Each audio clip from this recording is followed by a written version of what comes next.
Greetings and salutations, everyone. My name is Ezekiel Elliott, and welcome to my YouTube channel. Today, we're talking about my Week 18 running back rankings for the 2021 fantasy football season. On today's episode, we're covering all topics related to the running back position, beginning with matchups. We'll talk about which defenses thus far this season on average, in a half PPR scoring format, are giving up the most points to opposing running backs between weeks 8 through 17 in order to give ourselves more perspective as to who has the most advantageous matchups going into our Week 18 championship games. After we talk about matchups of the position, we'll then transition to our top 36 running back rankings, as I'll share with you guys my perspective and opinion and the statistics that justify my reasoning as to how I think the running back position is going to stack up when it's all said and done at the end of Week 18, and many of us are winning our fantasy football championships. Now, before we begin today's video, I want to remind you, there are going to be players that, even though I mentioned today, are going to be out this upcoming Sunday, and we are not currently aware of it. Again, this video is being recorded and posted on Tuesday, and there are many teams, specifically like the Green Bay Packers. I don't know if they're going to play Aaron Jones and A.J. Dillon for a wide majority of that potential contest against the Detroit Lions this upcoming week.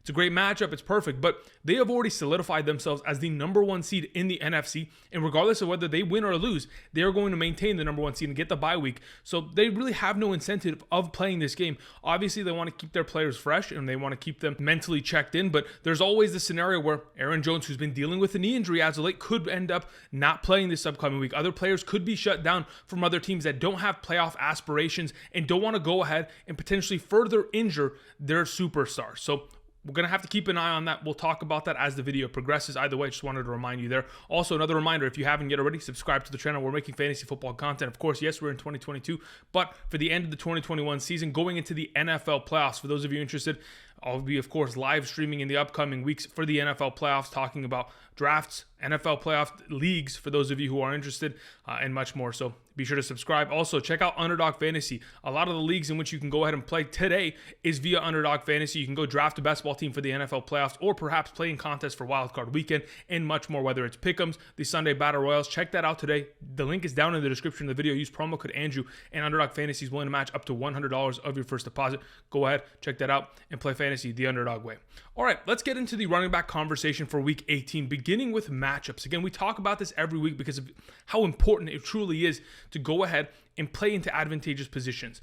Specifically at the running back position, as of the last 8 to 9, 10 weeks, we have seen the Pittsburgh Steelers, New York Jets, Houston Texans, Las Vegas Raiders, and Seattle Seahawks be the worst teams in terms of stopping opposing running backs, as they've given up a boatload of points to them on a per weekly basis in a half PPR scoring format. Of course, meeting everyone in the middle, whether you do play in a full PPR or a standard. As you can see, these are stats that kind of have solidified themselves over the last 8 to 9 weeks.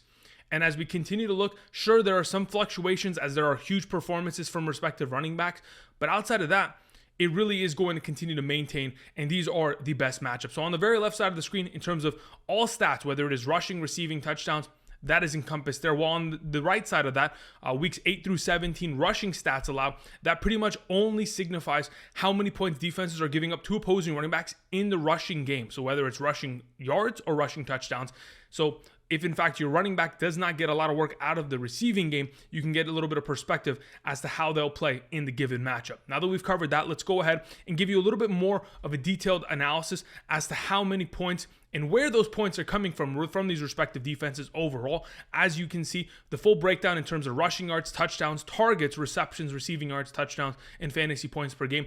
Oftentimes, what I like to do is go after defenses, especially if I have a receiving back or I know that the running game is going to be shut down. I want to play against teams like the Kansas City Chiefs, who have been targeted 73 times and have allowed 61 receptions to opposing running backs, similar to the Seattle Seahawks, 76 targets, 64 receptions. I mean, that bodes pretty well for a running back like Chase Edmonds this upcoming weekend in that given matchup. Either way, just wanted to show you guys this. You can pause this. The purpose of this section is to give you more context as to who has the most advantageous matchups and help you make the most educated decisions on a weekly basis. Now that we've covered that, let's go ahead, let's transition back, and let's talk about our top 36 running back rankings for the final week of the 2021 season.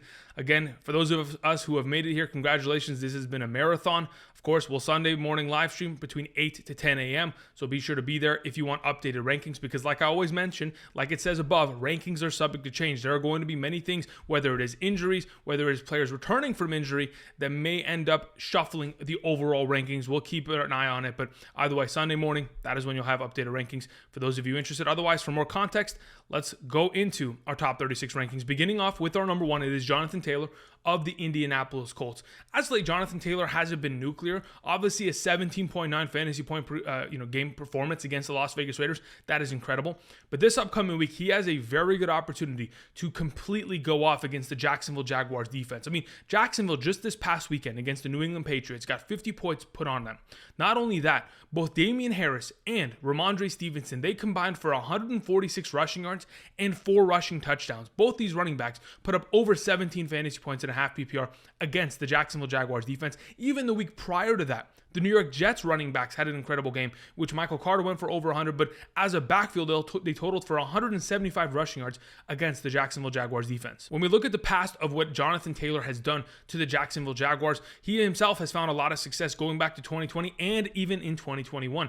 Looking earlier this season, in 2021, he had himself an incredible game of 21.6 total fantasy points, over 100 rushing yards, had himself 6 catches. Awesome game. Now, going back to the 2020 season, the last time he took on the Jacksonville Jaguars, he had himself a nuclear performance that maybe we could end up seeing this upcoming week, but it is rare because he had himself a 253 rushing yard game, 2 rushing touchdowns for 37.9 fantasy points. Maybe we'll be blessed with something like that this week, but either way, great matchup, great running back, perfect scenario, firing him up. Moving on to Austin Ekeler, currently the number 2 running back in fantasy, just behind Jonathan Taylor in terms of the overall standings in a half PPR. Austin Ekeler has the privilege of taking on the Las Vegas Raiders. It is the third easiest matchup at the position. Earlier this season, in week 4, they took on the Las Vegas Raiders. He put up 28 total fantasy points. Not only was he able to get 117 rushing yards and a rushing touchdown, 3 catches, 28 yards, and a receiving touchdown. He's been an incredible running back as of late. And of course, Austin Ekeler, he's one of these guys that is not only just going to be able to, flourish on the ground, but through the air, he's going to find himself a lot of value. I mean, just this past week, had himself 1 reception that went for plus 40 yards. When you're able to go ahead and make explosive plays like that, even when this team is continuing to utilize Justin Jackson, it just keeps, building the confidence that Austin Ekeler is going to have himself a dominant performance. As of late, of course, Jonathan Taylor, 107 rushing yards and a touchdown against the Las Vegas Raiders. Nick Chubb, 91 and a touchdown. And the Kansas City backfield a couple weeks ago scored 4 touchdowns as a trio between Clyde, Darrel Williams, and Derek Gore, as they all, of course, combined for over 100 rushing yards and 59 receiving yards and 8 receptions. Either way, fantastic matchup, firing him up. Moving on to our number 3, Joe Mixon. Automatic play. Obviously takes on the Cleveland Browns. We just saw last night, Najee Harris completely annihilated that defense. 188 rushing yards and a rushing touchdown. The week prior, the Green Bay Packers, running backs combined for 107 rushing yards as a duo. Earlier this season, in week 9, it wasn't that long ago, when Joe Mixon took on the Cleveland Browns, he dominated them as well. 64 rushing yards on 13 attempts, 2 rushing touchdowns, 5 catches for 46 yards, 25.5 fantasy points. And the statistic that really pops out of that scoreline isn't the 2 touchdowns, isn't the rushing yards, but it's the receiving work, because that is what Joe Mixon really needed to unlock this year. With the absence of Giovanni Bernard, we really have needed him to step up in the receiving game. And boy, has he done that as of late. In the last 2 weeks, he has had 14 targets that have led to 13 receptions, 110 receiving yards, and a receiving touchdown. In the last 2 weeks, 23.5 of his fantasy point contributions have just come from the receiving game alone. When you're able to get that kind of value, the sky's the limit for Joe Mixon. Moving on to Alvin Kamara, taking on the Atlanta Falcons, the 12th easiest matchup at the position. Of course, recently, Devin Singletary went for 110 yards and 2 touchdowns against them. Detroit went for 106 from their respective backfield. Jeff Wilson Jr., 110 rushing yards and a touchdown. Running backs continue to succeed against them. And regardless of the fact that Alvin Kamara, as of late, hasn't been the most successful back in terms of running the ball on a consistent basis, considering their right and left offensive tackles have been out for more than the last 5 weeks consecutively, it has been unfortunate, but they have been able to survive, coming off of an 18.5 fantasy point contribution from Alvin Kamara. In week 9, they took on the Atlanta Falcons. He had 18.4 fantasy points in that game. If he's able to put together a performance very similar to that, which I obviously anticipate to see, he should be in a good position. The New Orleans Saints, they are still in the playoff hunt, so they have got something to play for. Alvin Kamara should be able to put together a great game against Atlanta. Moving on to David Montgomery on number 5.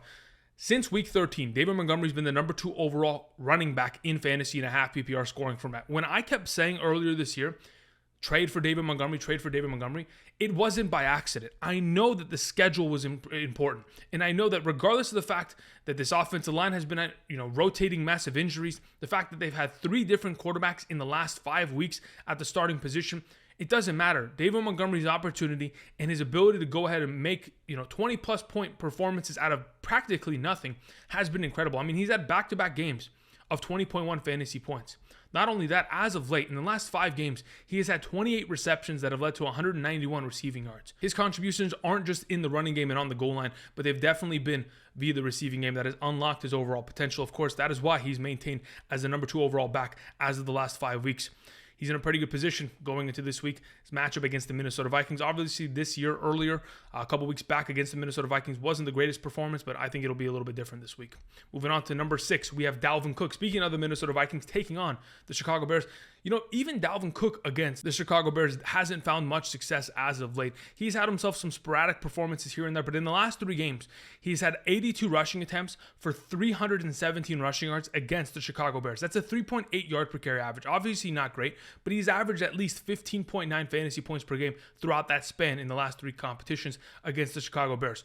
If in fact we get Kirk Cousins back, we're an extra week away from Dalvin Cook being away from the virus IR list, I think there's a very good opportunity in which Dalvin Cook could go off. I mean, Saquon Barkley just went for over 100 rushing yards against the Chicago defense. The week prior to that, Rashaad Penny, 135 and a touchdown. I think Dalvin Cook is ready to go and in a position where he could go for over 100 and a touchdown. Moving on to Najee Harris. Speaking of a player that just completely won fantasy leagues on Monday Night Football, absolutely went off with a final run and literally actually won many people leagues. People have reached out to me, said that they actually won their respectively because of Najee Harris's breakout run at the end.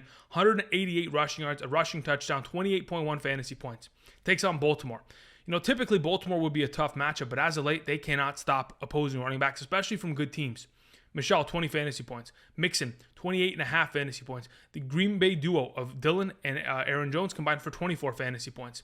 Anytime Najee Harris is given 20 or more total touches in a game, he's averaging 18.29 fantasy points per game in a half PPR scoring format. Last time he took on Baltimore, put up 13.2, was given 26 total touches. All he really needs to do is add a touchdown to that performance, and he got himself back on track with his normal average. Moving on to Rashaad Penny, our number 8, and another player that won fantasy leagues. I said it last week. He is a championship winning running back based on schedule, based on opportunity, and based on the fact that really nobody is contesting him in this backfield. Rashaad Penny took over. And I understand he takes on the Arizona Cardinals, and they completely buzzsawed Dallas's running game. Zeke, Pollard, they could not do anything on the ground. But nonetheless, we've seen other running backs succeed against the Arizona Cardinals as of late. Jonathan Taylor, 108 yards against them. Craig Reynolds, 112 rushing yards against them. We've seen great performances, but as of right now, Rashaad Penny, since week 14, is the number 1 running back in fantasy, averaging 20.68 fantasy points per game. If you go ahead and you exclude the Rams game, in which he obviously didn't have the greatest performance, since week 14, he's been averaging 25.77 fantasy points per game with 135 rushing yards and 1 rushing touchdown minimum from each of those 3 performances, again, if you exclude the game against the Los Angeles Rams. Rashaad Penny's an unstoppable force. Luckily, he's been able to do this near the end of his rookie contract so that he can get re-upped and bye-bye Chris Carson. Rashaad Penny's playing out of his mind. Moving on, Devin Singletary, our thumbnail for today's video. Another running back that has been unstoppable as of late. Since week 15, he's been the number 2 overall running back in fantasy. 18.47 fantasy points per game and 4 touchdowns in the last 3 contests. I mean, just putting it in perspective, in the fantasy playoffs, he has been the second most valuable prospect at the running back position. Who would have thought that Devin Singletary would be able to take over, but they have been giving him the opportunity to take over. 23 total rushing attempts this last weekend. When you're given 20 plus touches, that's workhorse territory, and of course you're going to find success. And that's just the fact of the matter. Now, when we look at the matchup against the New York Jets, the second easiest at the position, most recently, Ogunbowale, 14.2 fantasy points against them. Duke Johnson, 25.2. Alvin Kamara, 22.5. The Philadelphia backfield, 32.9. Obviously, this past weekend, Ronald Jones dealt with an injury. Keyshawn Vaughn dealt with an injury. Le'Veon Bell tried to pick up the scraps. There was no running game from Tampa Bay, so they weren't able to expose it. But either way, I think Devin Singletary will be able to do so this week. Moving on to Sony Michel, another running back that has been unbelievable. Since week 13, he's the number 3 overall running back in fantasy. Obviously, with Darrell Henderson going down with an injury that has put him on the injured reserve for the next 3 to 5 weeks. Of course, we're in a scenario where Sony Michel is the lead back and nobody is contesting his overall touches. In the last 5 games, his total touches 27, 20, 20, 28, and 22. He's been averaging 15.64 fantasy points per game, of course, dominating on the ground. I don't see there's a possibility in which anybody's slowing down Sony Michel as he's just been completely going off. Going against the San Francisco 49ers, of course, that defense has been playing well, But as long as Andrew Whitworth is back at the left tackle position, they're going to continue to run the ball and find success. Hopefully, the Los Angeles Rams won't play as bad as they did earlier this year against San Francisco, because that could end up hurting the potential of Sony Michel in a negative game script. But we'll see. Moving on to our number 11. Speaking of the San Francisco 49ers, we have Elijah Mitchell taking on the Los Angeles Rams. It is by far one of the most difficult matchups at the position. In terms of giving up yards per carry average, they are amongst the best in the National Football League since week 8. And of course, it is tough. But the last time the San Francisco 49ers took on the Los Angeles Rams, they absolutely destroyed the Rams. I mean, they ran the ball consistently. Elijah Mitchell only put up 9.1 fantasy points, but he also had 27 rushing attempts in that game. Deebo Samuel had 5 rushing attempts for 36 yards and a rushing touchdown. Stealing a rushing touchdown from Elijah Mitchell obviously makes the biggest difference there in terms of his overall upside. But in terms of getting full opportunity, this season alone, when Elijah Mitchell's been given 18 or more touches in a game, he's averaging 16.1 fantasy points per game. And that's 8 of his 10 overall games that he has played. So there's a pretty wide volume of opportunity. We've seen him, of course, get RB1 numbers with the opportunity. Coming off a 20-point fantasy week, regardless of the fact that Trey Lance is a mobile quarterback and has the ability to take some value away from Elijah Mitchell along with Deebo Samuel, Elijah Mitchell continues to put up great performances. Moving on to Darrel Williams. My anticipation is that Clyde Edwards-Helaire is not going to play this week. Again, like the Kansas City Chiefs did last year, they're probably going to bench him, keep him healthy, and get him ready for the NFL playoffs. And I'm hoping that's going to be the case as they take on the Denver Broncos, because there's a lot of value to be had here from a running back like Darrel Williams, coming off of a 24-point fantasy performance, 2 touchdowns, 88 rushing yards, great overall week. Specifically because Denver, as of late, gave up 155 rushing yards and a touchdown to Las Vegas, 99 rushing yards and a touchdown, 6 receptions, and 74 receiving yards to Los Angeles, the Chargers, this last weekend. So if we're in a scenario where Darrel Williams is given full opportunity and is the starting running back of this team, this season, in the 6 games that Clyde Edwards-Helaire has not started and played, I mean, the averages in which Darrel Williams has put forth is unbelievable. He's averaging 0.84 touchdowns per game in those 6 games, averaging 55 rushing yards, 40 receiving yards, 4.5 receptions. So basically 4.5 receptions and a half PPR on top of about 90 total yards and almost a touchdown per game. His average is 19.62 fantasy points per game and a half PPR in those 6 contests. Overall, Darrel Williams, an automatic play if Clyde Edwards is out. Moving on to the RB2 conversation. Speaking of a running back that has had himself a lot of success as of late, Josh Jacobs has been great. I mean, takes on the Los Angeles Chargers. That's the 11th easiest matchup at the position, on top of the fact that he's coming off of back-to-back weeks of great overall fantasy contributions. 16 fantasy points this last week, obviously was able to get himself a touchdown. Of course, dominates in the receiving game with the absence of Kenyon Drake, as we've continued to see. The week prior against the Denver Broncos, like I mentioned a little bit earlier, went for 129 rushing yards against them. Obviously wasn't able to score a touchdown because, unfortunately, Peyton Barber stole that, but in a scenario in which the Los Angeles Chargers, we have continued to see them all season long struggle in terms of stopping the run. I know last week against Javonte Williams and Melvin Gordon weren't exposed as much because really the Denver Broncos could not move the ball, could not find success with Drew Lock and a plethora of their defenders and wide receivers missing. I think Josh Jacobs will be in a far better position. This is a win to get into the playoff scenario, and the Raiders will be showing up to compete. Moving on to Aaron Jones and A.J. Dillon as our number 14 and 15. You may have been wondering, where are you going to mention these players? I don't even know if they're going to play. Now, we could obviously hear Matt LaFleur, the head coach of the Green Bay Packers, say we're going to play at a full capacity, but they don't have to. They don't have to win this game. They don't have to force anything. They want to win the Super Bowl. They have aspirations to do so. And the way to do that is to stay healthy. And if there's a scenario where Aaron Jones doesn't play and A.J. Dillon does play at a full capacity this week, then by all means, then we're firing up A.J. Dillon or vice versa. But for right now, of course, we just got to talk about the potential of if they play, what are we going to potentially see? The Detroit Lions give up the 6th most points to opposing running backs. As of late, Penny went for 170 and 2 touchdowns last week. Gordon, 111 and 2 touchdowns. Javonte, 73 and a touchdown in that same game. Alexander Mattison, 90 rushing yards and a touchdown. I mean, week 2, Aaron Jones, as we all remember, hopefully remember, went for 38.5 fantasy points, 4 touchdowns against that defense. There's a lot of potential to be had here. But again, do not forget, the Green Bay Packers are the number 1 seed in the NFC. And regardless of whether or not they win or lose this weekend, they're going to maintain their first-round bye in the NFL playoffs and the only first-round bye on the NFC side. So regardless of whether or not Tampa Bay wins or loses, does not matter. They have won and clinched their division. So there's always a potential that both these guys could end up missing, but they both played very well this last weekend, and I knew A.J. Dillon was going to go off in that weather game, and that is what we're going to potentially see in the NFL playoffs, especially with David Bakhtiari, backup offensive lineman, returning. This is going to be a run-heavy team in the playoffs, and they're going to dominate in doing so. Anyway, moving on. We have Nick Chubb as our number 16. Now, you may have been wondering, where is Nick Chubb? I mentioned it a little bit earlier. There are going to be players that are going to be shut down in Week 18, and this is why we don't want to play in Week 18. We want to go ahead and cap our season at the second to last week, because if, in fact, the rumors are true, of course, Baker Mayfield for sure has been confirmed by Kevin Stefanski, head coach of the Cleveland Browns, that he is not going to play this week. He's going to have surgery done.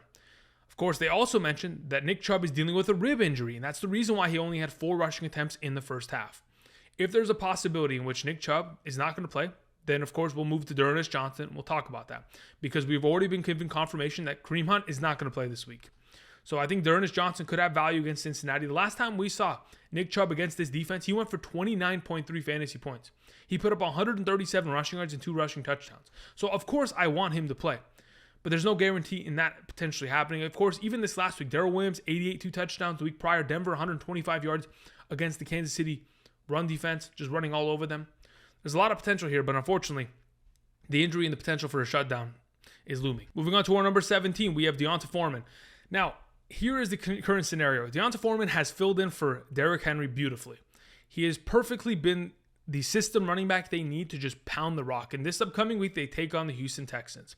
And what we've seen in seasons past from Derrick Henry, when he plays against the Houston Texans at the end of the year, these are the games in which he staples and confirms, yes, I'm going to be the rushing leader of the season. Either way, there's going to be a lot of success to be had. Of course, Houston as of late have struggled horribly against running backs, giving up the 4th most points. Mitchell, 130 rushing yards. Jackson, 162 rushing yards. J-Rob, 88. Penny, 137, Taylor, 143, and all of those running backs had at least 1 rushing touchdown minimum against that defense. I mean, since week 14, D'Onta Foreman has been the number 9 overall running back in fantasy, averaging 13.65 fantasy points per game. He scored 3 touchdowns in the last 4 contests. He has had multiple, I think 3 100-plus yard rushing performances as of late. An incredible play, potentially this upcoming week, against the Houston Texans. It honestly should be higher than number 17 if, in fact, the suspicions about Aaron Jones, A.J. Dillon, Nick Chubb potentially not playing comes to light. Moving on, Chase Edmonds is our number 18, taking on the Seattle Seahawks. I don't anticipate them playing James Conner. They don't really need him to come back. But if, in fact, Chase Edmonds is a lone back this upcoming week, he's going to be incredible. Taking on the Seattle Seahawks, the 5th easiest matchup of the position. Obviously, Chase Edmonds only had 10.7 fantasy points, but had himself a total of 23 touches, 18 on the ground, 5 through the air. The week prior against the Indianapolis Colts, 16 rushing attempts, 8 receptions. When you're given 20-plus touches a game, when you're giving so much opportunity in the receiving game, on top of the fact that you have goal line potential of scoring, then by all means, Chase Edmonds is an automatic play in a matchup in which the Arizona Cardinals, of course, want to make sure they win. They'll be in a pretty good position with Chase Edmonds as their RB1.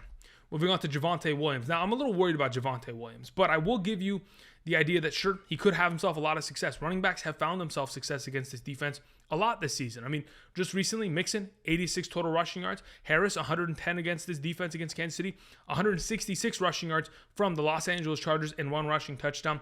I mean, most recently, in Week 13, Javonte Williams went for 26.8 fantasy points against this defense. Had over 100 rushing yards. Had himself 6 catches, 76 yards, and a receiving touchdown.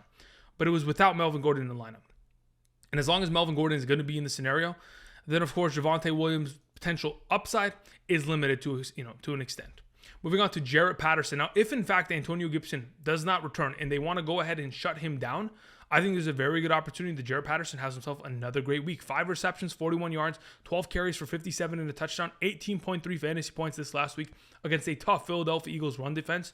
Takes on the New York Giants, the 9th easiest matchup. Most recently, Montgomery, 64 and 2 on the ground. Boston Scott, 41 in a touchdown. Dallas, 126 in a touchdown. Austin Ekeler, 67 in a touchdown. A lot of potential to be had here. And I absolutely believe that the Washington football team, they're going to try to win this game regardless of what the heck the New York Giants plan on doing with Jake Fromm at the quarterback position. But either way, I think Jaret Patterson, if he's the lone back, should be a great play.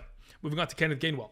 From what I heard, Boston Scott and Jordan Howard are both on the virus IR list. If, in fact, they're both going to miss, on top of the fact that Miles Sanders is not going to return this week, then by all means, there's a lot of opportunity. I mean, just look at what exactly we saw from Boston Scott this last week. 14 carries, 47 yards, 2 rushing touchdowns, 4 catches on 4 targets, 39 yards, and 22.6 fantasy points. We know Kenneth Gainwell is an insane receiving back, and that is where they're potentially going to, use him the most, especially against Dallas, where they're going to have to probably keep up. But either way, he's going to get the opportunity to run the ball. He's going to get a lot of goal line work. And with that, incredible value. Moving on. Ezekiel Elliott, the opposite side of this matchup. The Dallas Cowboys take on the Philadelphia Eagles. Philadelphia Eagles give up the 5th or 6th fewest points to opposing running backs this season. On top of the fact that Zeke, as of late, has not been able to surpass 53 rushing yards in the last 10 consecutive games. He is not able to run. He is a touchdown or bust player. Sure, the 2 weeks prior to this last, he was able to score himself 3 total touchdowns, which pretty much made his entire weeks. This last week, against the Arizona Cardinals, 9 carries for 16 yards, 1 catch for 14, 3.5 fantasy points. Touchdown or bust, that is the name of the game for Ezekiel Elliott. If you're feeling good about it, then you can fire him up. Otherwise, there may be better options. Moving on to Damien Harris and Rhamondre Stevenson, our number 23 and our number 24. I think they're both great plays overall. But I don't know if, in fact, Damien Harris is going to play. I know he left that game early. He was questionable with an injury. And, of course, Rhamondre Stevenson came in after the fact that Damien Harris had 9 carries, 35 yards, 2 rushing touchdowns, 17.2 fantasy points in the first quarter of that game. Rhamondre Stevenson came in 19 carries, 107, 2 touchdowns, 22.7 fantasy points. Both these guys were unstoppable against the Jacksonville Jaguars. They take on the toughest matchup at the running back position against the Miami Dolphins. But from what we saw last week from the Tennessee Titans, it is always possible to run the ball regardless of who you're playing against. I mean, D'Onta Foreman ran for over 100 and a rushing touchdown. Dontrell Hilliard came in, 8 carries, 35 yards, and a touchdown. There's a lot of potential to be had here. But the question is whether or not we're going to see one over the other, whether they sit Damien Harris and keep him ready for the playoffs. We'll end up seeing how this ends up, transpiring as the practice report kind of divulges itself as the week progresses. But Friday will be the biggest indicator as to who's going to be the starting back and who's going to have the most overall value. Moving on to the RB3 conversation, we begin with Le'Veon Bell. I don't know if there's a possibility that Ronald Jones or Keyshawn Vaughn play, but if they don't, I think Le'Veon Bell has top 25 potential in the fact that he is going to be the primary receiving back. I mentioned it a lot. This season, prior to Leonard Fournette's injury, he was the number 1 running back in terms of total receptions. He was ahead of DeAndre Swift, Austin Ekeler. He was ahead of Alvin Kamara. It does not matter. He was the best because of what Tom Brady continued to give him, which is opportunity. I think Le'Veon Bell will be given similar opportunity. Of course, he is a receiving threat, and that is his primary contribution going back to the days of course, his Pittsburgh Steelers heyday, I guess, of being the number 1 running back. Even though he was getting a lot of work on the ground, his receiving work was what separated him from the pack purely. So hopefully, against the Carolina Panthers, the 8th easiest matchup, he'll be given the opportunity to succeed. Moving on, we have our number 26, DeAndre Swift. Now, I don't know what happened. DeAndre Swift had 4 carries for 32 yards. That's an 8-yard per carry average. Great. But he only had 4.9 fantasy points and only 6 total touches while we're giving Jamal Williams all the touches in that game. Now, I understand. Tim Boyle was a complete mess. And yes, it was a matchup in which it was a negative game script almost immediately. And running the ball does not exist in that capacity. And that's why we even saw Amon-Ra St. Brown run a 30-yard touchdown. I mean, it was just complete chaos. But hopefully, DeAndre Swift, with another week of practice, is going to be given the opportunity to run over this Green Bay defense. If they start pulling starters and Green Bay is not going to have their full-fledged defense out there, then by all means, DeAndre Swift could be in a great position to succeed. But until then, he's in a committee. Moving on to Saquon Barkley, who had his first 100-yard rushing game in I don't even know how long, against the Chicago Bears of all defenses. Now he takes on the Washington football team. Of course, Boston Scott this last week had himself 22.6 total fantasy points. Zeke the week prior, 37 in a touchdown. Sanders a couple weeks ago, 131 rushing yards against this defense. So a lot of potential to be had, especially considering Saquon is finally finding himself in the right position. Unfortunately, Jake Fromm is going to be at the quarterback position. They do play against Washington. It is an okay matchup, but unless Saquon's breaking out big runs, it's going to be tough for him to get into that top 24 conversation without a touchdown. Moving on to Melvin Gordon, number 28. Listen, I like Melvin Gordon a lot, but he really isn't the starting back. Sure, he was a little bit more efficient than Javonte Williams was given the receiving work this last weekend, but honestly, Melvin Gordon is the second fiddle of this offense, and that'll continue to be the case going into this upcoming weekend's matchup against the Kansas City Chiefs. If there's a potential in which he gets the goal line carry, then by all means, he can have himself over 10 fantasy points, but outside of that, he's touchdown or bust. Moving on to Chuba Hubbard, our number 29. Now, last week, when they were announcing that Sam Darnold was going to be the starting quarterback, I should have known that the absence of Cam Newton was going to truly mean the absence of Cam Newton. I didn't think Cam Newton was just going to completely disappear, but he did. And Chuba Hubbard was given the goal line carry. And it's similar to the way that this offseason we were so excited about Damien Harris and his potential with Cam Newton gone. So if Chuba Hubbard against the New Orleans Saints can find that much success, 55 yards and a touchdown, 3 catches, 14.3 fantasy points, then why not against the Tampa Bay Buccaneers? I understand they're two of the most toughest matchups at the running back position, but Just this last week, the New York Jets had 138 rushing yards and a rushing touchdown against the Tampa Bay Buccaneers. They couldn't stop the run to save their lives. So why not? Chuba Hubbard, potentially not a bad play. Moving on to Ogunbowale. Again, in his last 4 starts as a starting running back of the Jacksonville Jaguars, he has put up over 9.2 fantasy points in every single game. In the 2 games this season already that he has been the primary back, of course, with James Robinson injuring himself early in that New York Jets contest, he has put up over 10 fantasy points in both contests because of the contribution of a touchdown. I think there's a very good chance this upcoming week he could end up finding himself in the end zone, taking on the Indianapolis Colts. It's just a matter of time until we see him either flourish or have himself, mediocre 7 to 8 points, which will honestly take as an RB3. Moving on to Rex Burkhead at number 31. I don't know if we're going to see David Johnson return. If he is not going to return, then we're in a great position. It'll only be Rex Burkhead with Royce Freeman competing with him in terms of taking touches. But Royce Freeman not given many opportunities, especially in the receiving game, which Rex Burkhead really dominated. 6 targets, 6 catches this last week, 10.9 fantasy points. We'll take that. But unfortunately, he has the toughest matchup at the position, in my opinion, taking on the Tennessee Titans. This last weekend, the Miami Dolphins could not move the ball entirely, whether it is through the air or on the ground. So there's a lot of potential there, and I'm thinking there may be a possibility where Houston ends up struggling this week against Tennessee. Moving on to Devonta Freeman, on number 32 overall running back here for the Baltimore Ravens.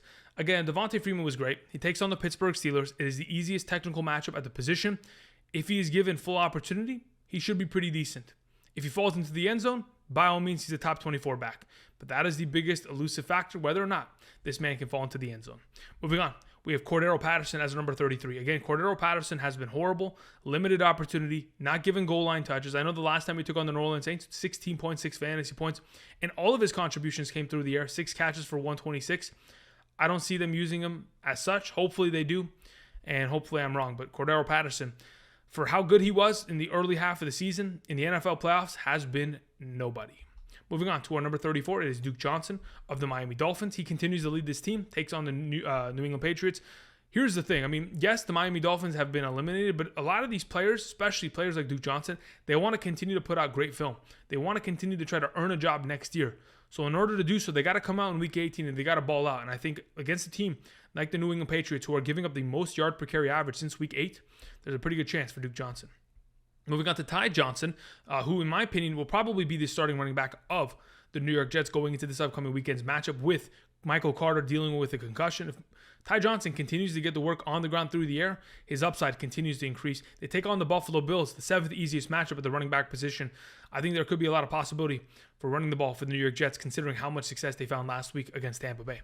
Moving on to our final running back, it is Tony Pollard. Eventually, when the Dallas Cowboys realize that Tony Pollard should be the starter going forward, then of course they'll find Tony Pollard in a top 12 conversation. But until then, he will continue to contribute with a scarce amount of touches, majority of that through the air, trying to kind of balance out his overall productivity. But until then, he's our number 36 with the conversation of him potentially even moving out of there. Either way, those are my top 36 running backs for week 18 of the 2021 fantasy football season. Thank you everybody for watching. Tomorrow we'll talk about the wide receiver position. Make sure to subscribe. Show up Sunday morning, 8 a.m. to 10 a.m. Pacific Standard Time. And of course, check out Underdog Fantasy, link down in the description of the video, and use promo code Andrew today. Thank you, everybody. And until next time, I'll see you. Peace.